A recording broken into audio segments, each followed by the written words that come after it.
100.7 WMMS.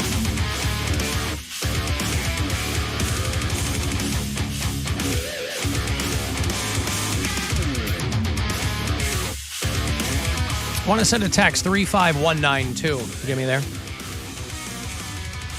If you are watching live at AlanCoxShow.com, thank you to Preeter Longhaven for assisting.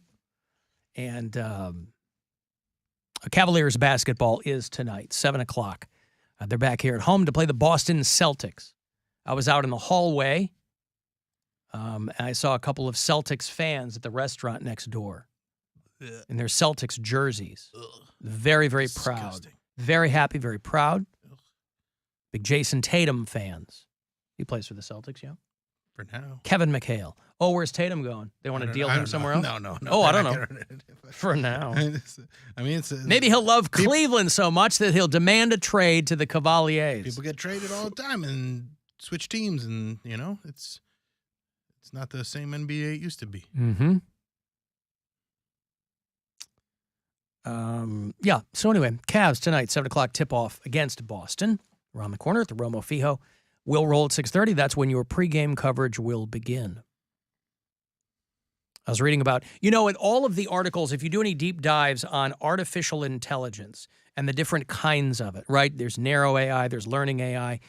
You can come away with a sense that we are all getting ready to be pledging our allegiance to our robot overlords, because some of the smartest people in the field can't even agree, because obviously nobody can predict the future, except AI. Humans can't predict the future, but some of the smartest people in the field are divided along the lines of, half of them say, we really need to stop this now because it's going to get out of control and it will expand beyond the point where we can even understand what's happening. I mean, as it is now, there are artificial intelligence programs that are running and getting from point A to point B, and we don't even know how it got there. It doesn't know how it got there. So there's no way to do a granular thing. Now, there are other people on the other side in this field who say, calm down. This is not Skynet. Right? I tend to side, and again, I know dick about any of it, other than what I read. I tend to believe the people who say, this is the beginning of the end. Because the variable that the glass half full people are leaving out is late-stage capitalism. And companies that are putting billions of dollars into this aren't going to stop just because they see something hinky pop up. They can't help themselves. Everybody wants to be first, no matter what.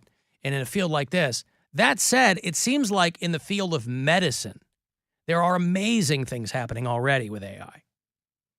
There are areas where it could be applied and it makes you really, really nervous. But the programs that are looking at ways to solve medical problems and diseases, that to me seems like an amazing development. I was reading a thing this morning about how artificial intelligence is improving on detecting breast cancer, right? Doctors would probably be somewhat concerned. I don't know, man. Don't bang in the window. I don't know what you're pointing at. What are you pointing at? I'll bite. All right.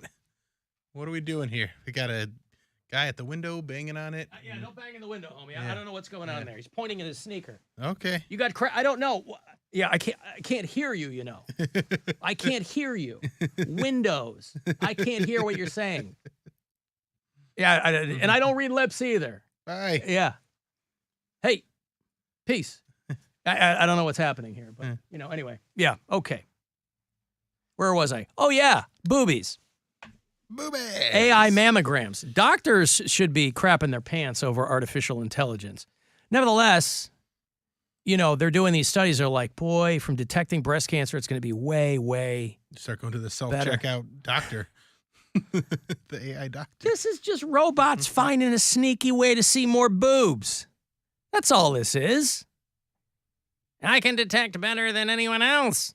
Because you've seen the advances in these humanoid robots, right? It ain't just going to be you going up, and I know you ladies that have had mammograms. It's a very uncomfortable experience. That's putting it kindly. having your jugs smashed. There's got to be a better way. But one of the largest and earliest adopters of the technology has been Hungary. And if you know anything about the way that country is run, well, it's only a matter of time before Orban and his ilk are using it for something awful. Nevertheless, for now, they're using it for medicine, and they're finding that AI programs are having much better success in detecting certain types of cancer, including breast cancer. Now, my question is, not only is this helpful, but we're just starting to train cancer-sniffing dogs. So we haven't even maximized the usefulness of that program, and we're already putting those dogs out of work. They took their jobs. Unemployed pets is become. Mark my words. That was that congressman, right? I know. He's like, oh, what are we going to do with these dogs? We can't legalize marijuana. We just trained a bunch of dogs. Yes, we laughed at him, but he's got a point. Unemployed dogs, unemployed animals, is going to be a big, big problem coming up. Is that going to be a talking point in the upcoming election? Yes. Like, what's dog unemployment at? Dog unemployment has never been higher in this country. It's at 99.6%. That's all we need. It used to be at 99.7. Yeah. That's all we need is dogs walking around, nowhere to go. No jobs. All day to get lazy, there. Sleeping. Unemployed. Food. So, on the one hand, you've got AI programs that can be very, very useful. But on the other hand, unemployed animals. I mean, I don't know how much more simply to put it. AI talking back and forth, creating their own unique language that humans couldn't translate. The AI programs refused to communicate in human language and was forced to shut down. This is someone texting me. AI cannot learn to do something it was not programmed to do, so there's no threat of Skynet happening. That is patently false, by the way. If you are talking about narrow AI, that might be. If you're talking about AI that uses the internet as its data set, that could be correct. People go, well, a computer is only as smart as the people who made it. Yes, when you were talking about pre-AI computers. What has people freaked out are precisely these data sets where they go back and forth. If you read about the paperclip conundrum it's been around a long time. Read up on the paperclip conundrum. If you were to teach an AI, all right, maximize proficiency at a paperclip factory. It would eventually become so good at doing that it would see everything as a paperclip. There's no malice behind it. It just doesn't realize that it's not supposed to ever stop making paperclips. And so everything it sees gets folded into the paperclip conundrum. I'm oversimplifying it because I'm not that bright. But who knows what'll happen. So this notion that it can't do something it wasn't programmed to do, and let's take that. Let's say you're correct about that. You're going to have companies programming it to do awful things in the name of maximizing whatever their profits are. We're talking about Ford developing technology in their trucks that would be able to auto repossess your car, and we were having a chuckle over that. Your car drives away.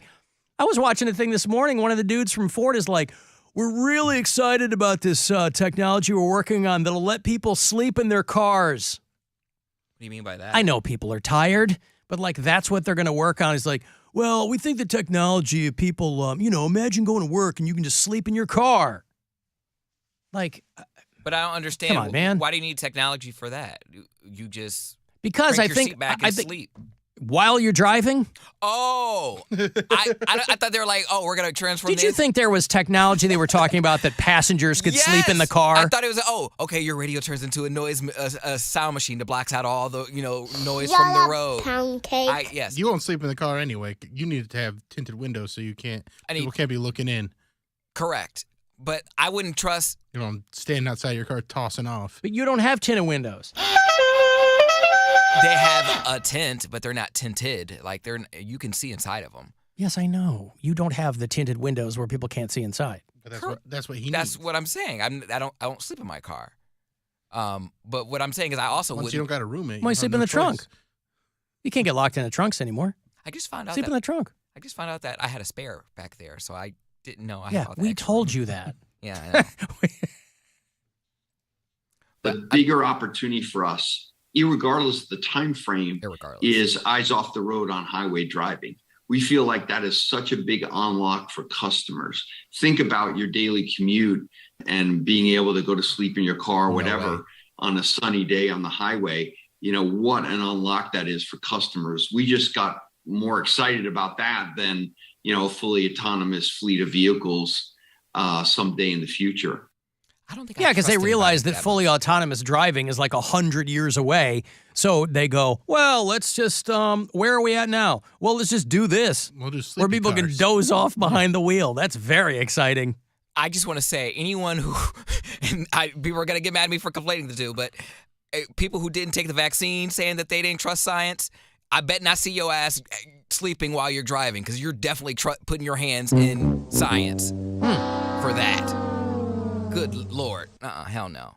Well, Also, people I have don't proven wanna- themselves to be really kind of picky and choosy when it comes to what science they believe. Science is a liar sometimes. I It's don't. more about convenience than anything else. I also wouldn't I don't want to get trust used to sleeping in my car because then, you know, you're not always going to be using the technology, or you might be driving a different car that doesn't have that technology, and you don't want it to be muscle memory and then not go to muscle sleep. memory where like, yeah, you get in a car, you turn on, you're like, and I'm out. And then forget. Right. And also, how do they use this technology? Like, it's dangerous. People are going to be like, well, I can just take a little nap. I had a few drinks. I'll Or let my think car about get me home. I was Well, gonna say, that think about would a be- pothole Yeah. or something. But that would be very helpful. I mean, if they were talking would be, about... but if they still have to be coherent enough to get home, like, I don't know, it just seems like a tricky situation. It seems like maybe they're working more I'm on... drunk, not my car, officer. My car is fine.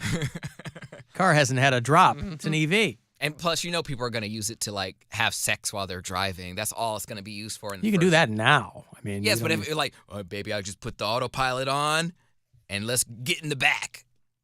Oh, you're going to get in the back. Well, Why yeah, not? but you have full use of your car now. But if I it's also driving. well, that's autonomous. He's making a distinction between this and fully autonomous vehicles. They can't even get, you know, cars to slow down for people in the middle of the night, let alone But fully autonomous. what I'm saying is, how is it going to tell you when you're? How is it going to tell when you're asleep? I So, assume that this is just. hop into the front seat or something. I assume he's talking about maybe just a more advanced version of when your car beeps. You know, like I don't know what they call it, but some cars have the thing where, like, if you start to doze, it beeps, wakes you up. Well, mine sometimes drives for me. Like it knows what lane I'm in, and then if I go into the veer over into the other lane without using a blinker, Yeah, it will yank me back over. I'm like, I can drive, bitch.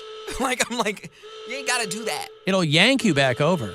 It will keep me in my lane until I put my blinker on. Like it knows. Like the steering wheel will actually turn.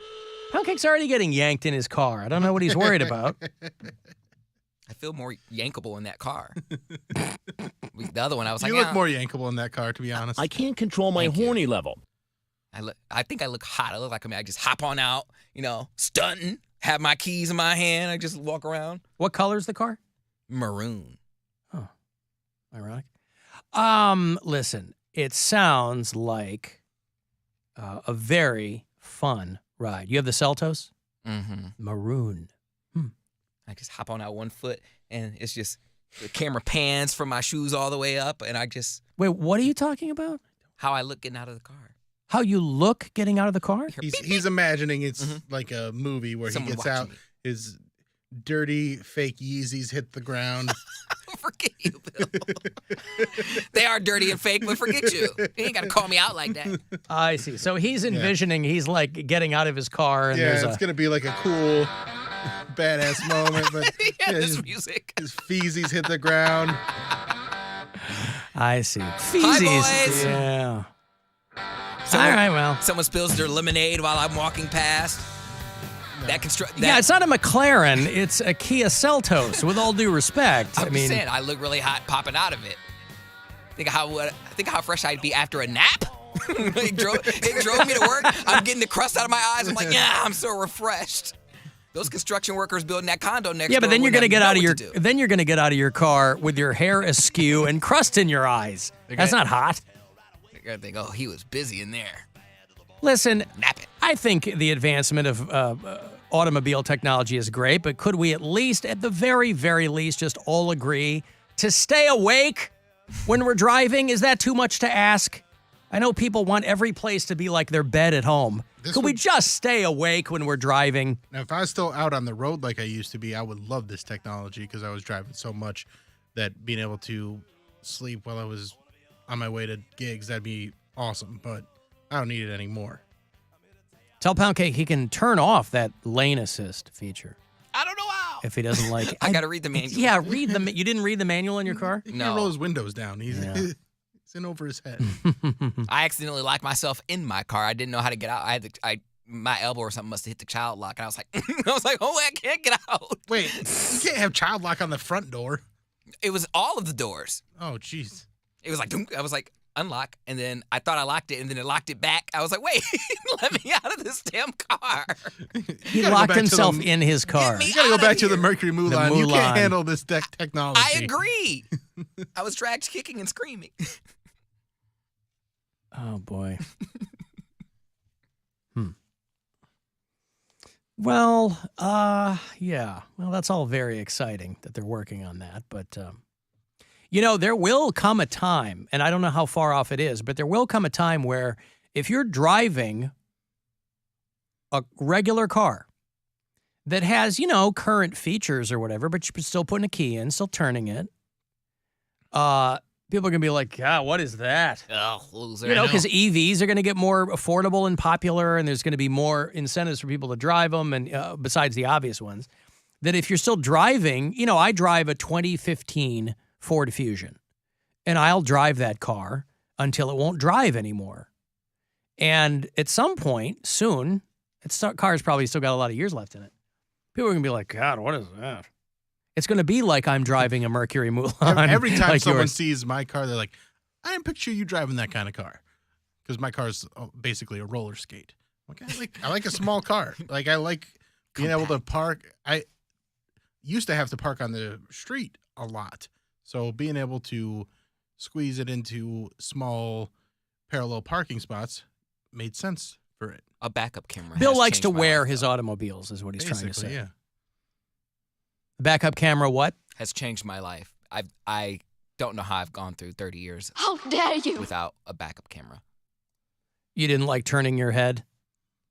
Well, I use the mirrors, so it wasn't too much turning my head, but it's just, it tells me when I'm close to something. And that was like part of my paranoia, because I'm like, is it really that objects in the mirror are closer than they appear? So I would try and attempt to parallel park, and then I would get frustrated and then just drive around the block, or like. Your car doesn't auto parallel park? No, but it tells me if I The get too Mulan close. especially didn't. Yeah. His 08 Mulan didn't have automatic parallel parking? I think it was an 06. Yeah, I guess I never understood why parallel parking is so difficult for people. It is, though. Like, It's you got to have not. the exact, I don't know. I Exact did it once. what? Like, You got to know how big your car is and if you can fit in that space. Yeah, and I'm And you still. gotta know how to turn the wheel at the right time. Yeah, you got to go in at an angle, and some people don't. Yes, if you don't but nail the that's- angle, then it's all out. And I feel bad because I'm always holding up traffic whenever I Yeah, try. but but now in the new car, doesn't your backup camera have the lines? Yes, it does. Well, it tells you Well, how to turn. That's what he's saying. Now he's better at it. Oh, he is because doing it. I see. Not that he- I've had to parallel park, but Right. I would feel more comfortable because it will beep when I get close. I'm not so paranoid like now. Right. Now I'm paranoid. I'm like, now I wish I had one for the front so I can know if I'm bumper riding someone because I can't tell how far the hood is. Okay, I've got to take a break. If you want to send a text, 35192 to get me there. AlanCoxShow.com is where you would watch and listen wherever you are.